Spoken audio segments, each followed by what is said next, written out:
انداز بیاں اور مذہبی اور ادبی فن پاروں کو صوتی پیکر دینے کی ادنا کوشش۔ آپ بے وجہ پریشان سے کیوں ہو شاداب، لوگ کہتے ہیں تو پھر ٹھیک ہی کہتے ہوں گے، رنگ احمر پہ وہ انگلی کو دبا ہی دیتے، تم نے کنٹینٹ تو اچھے سے بنائے ہوتے۔ ساحر لدھیانوی کی نظم مادام کی پیروی۔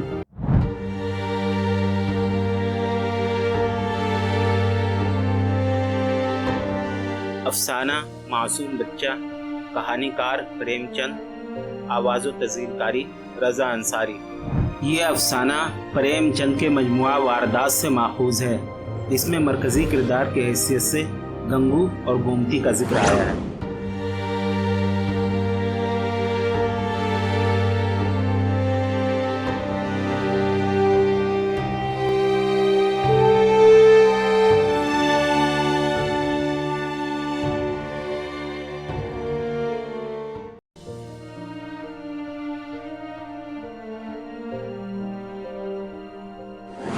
گنگو کو لوگ برہمن کہتے ہیں اور وہ اپنے کو برہمن سمجھتا بھی ہے۔ میرے سائس اور خدمتگار مجھے زور سے سلام کرتے ہیں، گنگو مجھے کبھی سلام نہیں کرتا ہے۔ وہ شاید مجھ سے پالک کی توقع رکھتا ہے۔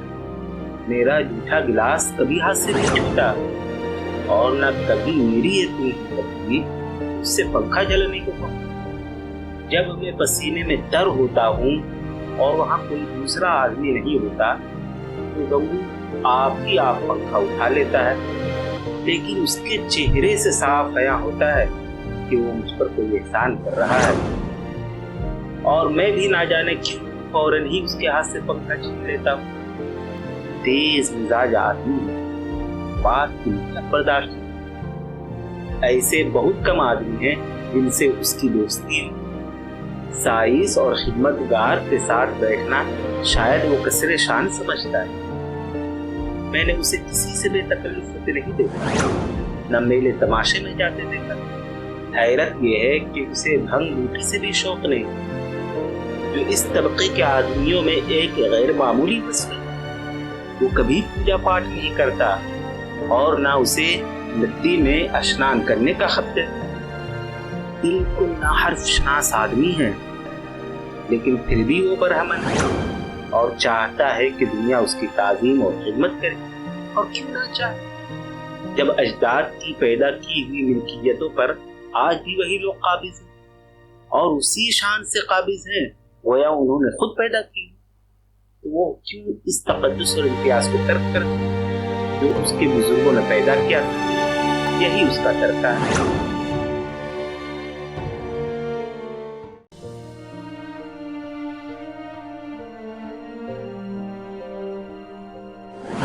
میری طبیعت کچھ اس قسم کی واقعی ہوئی ہے کہ اپنے ملازموں سے بہت کم بولتا ہوں۔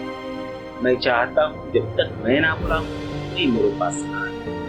مجھے یہ اچھا نہیں لگتا کہ ذرا سی باتوں کے لیے آواز دیتا پھر مجھے اپنے ہاتھ سے سراہی سے پانی انگل لینا، یا لیمپ جلا لینا، یا اپنے جوتے پہن لینا، یا الماری سے کوئی کتاب نکال لینا اس سے کہیں زیادہ آرام دہ معلوم ہوتا ہے کہ میں اس سے مجھے اپنی آزادی اور خود اختیاری کا احساس ہوتا ہے۔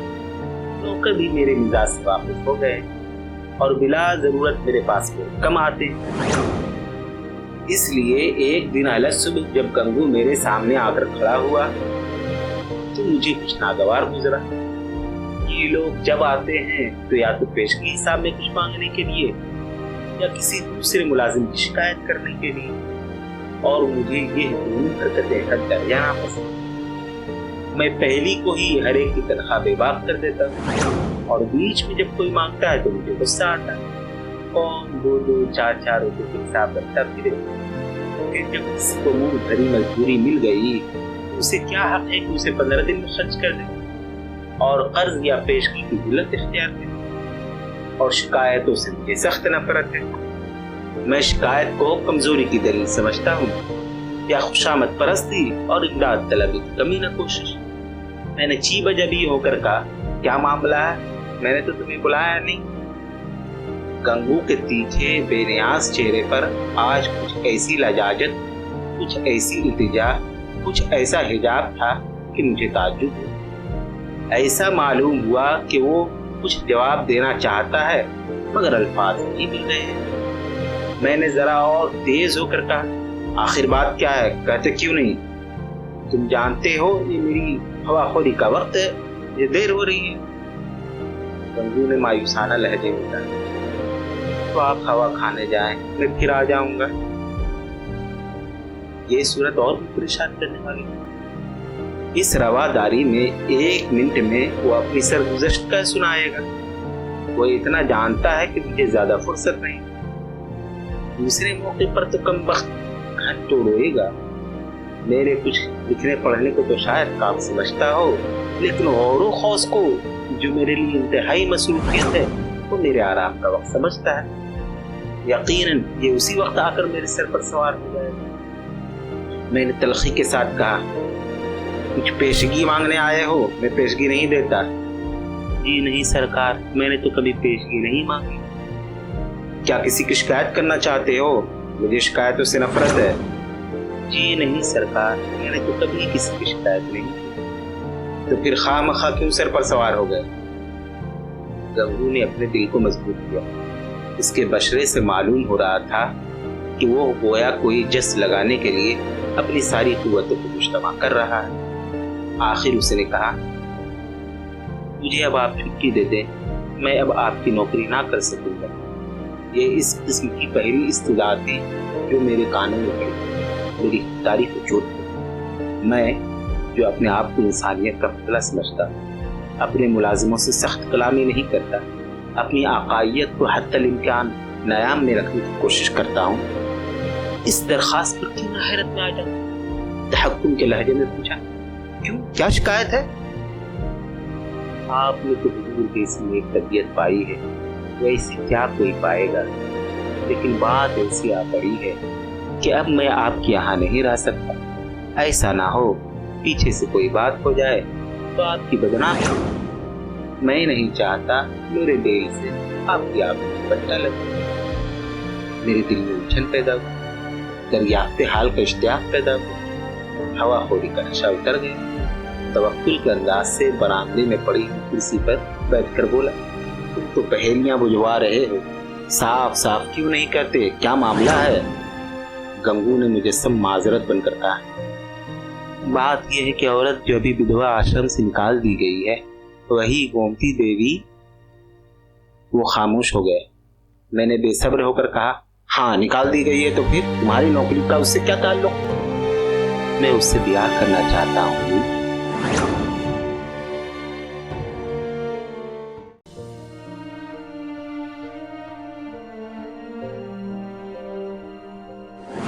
میں حیرت سے اس کا منہ تکنے لگا۔ یہ پرانے خیال کا بونگا برہمن جسے نئی تہذیب کی ہوا تک نہ لگی، اس عورت سے شادی کرے گا جسے کوئی بھلا آدمی اپنے گھر میں قدم بھی نہ رکھنے دے گا۔ گومتی نے محلے کی پرسکون فضا میں تھوڑی سی حرکت پیدا کر دی تھی۔ کئی سال قبل وہ بدھوا آشرم میں داخل ہوئی، 3 بار آشرم کے منتظموں نے اس کی شادی کر دی، مگر ہر بار وہ ہفتہ اشرا کے بعد بھاگ آئے۔ یہاں تک کہ آشرم کی سیکریٹری نے اب کی بار اسے آشرم سے نکال دیا تھا۔ وہ اسی محلے میں ایک کوٹھری لے کر رہتی تھی اور سارے محلوں کے شہدوں کے لیے دلچسپیوں کا مرکز بنی۔ مجھے گنگو کی سادہ لوہی پر غصہ بھی آیا اور رحم۔ اس بیوقوف کو ساری دنیا میں کوئی عورت ہی نہ ملتی تھی اس سے شادی کرنے جا رہا ہے۔ جب وہ 3 بار شوہروں کے پاس سے بھاگ آئی تو اس کے پاس کتنے دنوں رہے گی؟ کوئی گانٹھ کا پورا آدمی ہوتا تو ایک بات بھی تھی، شاید سال 6 مہینے تک ٹک جاتا۔ یہ محض آنکھ کا اندھا ہے، 1 ہفتہ بھی تو نبھانا ہوگا۔ میں نے تنبیہ آمیز لہجے میں پوچھا، تم اس عورت کے حالات سے واقف ہو؟ گنگو نے عین الیقین کے انداز سے کہا، سب جھوٹ ہے سرکار، لوگوں نے اس کو ناحق بدنام کیا ہے۔ کیا مانا؟ کیا وہ 3 بار اپنے شوہر کے پاس سے نہیں بھاگ آئی؟ لوگوں نے اسے نکال دیا تو کیا کرتے؟ کیسے احمق آدمی ہو، کوئی اتنی دور سے آ کر شادی کر کے لے جاتا ہے، ہزاروں روپے خرچ کرتا ہے اس لیے کہ عورت کو نکال دے؟ گنگو نے شاعرانہ جوش کے ساتھ کہا، جہاں محبت نہیں ہوتی ہے حضور، وہاں کوئی عورت نہیں رہ سکتی۔ عورت خالی روٹی کپڑا تو نہیں چاہتی، کچھ محبت بھی تو چاہتی ہے۔ وہ لوگ سمجھتے ہوں گے کہ ہم نے بدھوا سے بیاہ کر کے اس کے اوپر کوئی بہت بڑا احسان کیا ہے، چاہتے ہیں کہ وہ دل و جان سے اس کی ہو جائے، لیکن دوسروں کو اپنا بنانے کے لیے پہلے آپ کو اس کا بن جانا پڑتا ہے حضور، یہ بات ہے۔ پھر اسے ایک بیماری بھی ہے، اسے کوئی بھوت لگا ہوا ہے، وہ کبھی بگ ڈھک کرنے لگتی ہے اور بے ہوش ہو جاتی ہے۔ اور تم ایسی عورت سے شادی کرو گے؟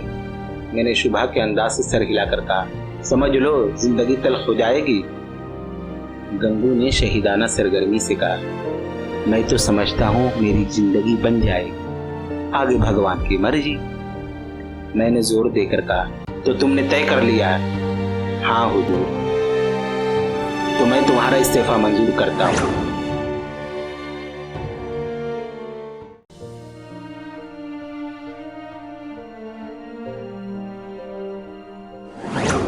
میں بے معنی رسوم اور محمل بندشوں کا غلام نہیں، لیکن جو آدمی ایک فاحشہ سے شادی کر لے اسے اپنے یہاں رکھنا اندیشے سے خالی نہ تھا۔ آئے دن قضیے ہوں گے، نئی نئی الجھنیں پیدا ہوں گی، کبھی پولیس تحقیقات کرنے آئے گی، کبھی مقدمے کھڑے ہوں گے۔ کیا عجب ہے چوری کی وارداتیں بھی۔ گنگو بھوکے آدمی کی طرح روٹی کا ٹکڑا دیکھ کر اس کی طرف لپک رہا ہے۔ روٹی خشک ہے، بدمزہ ہے، اس کی اسے پرواہ نہیں۔ اس کا عقل سلیم سے کام لینا محال تھا۔ میں نے اس کو علیحدہ کرنے ہی میں اپنی عافیت سمجھی۔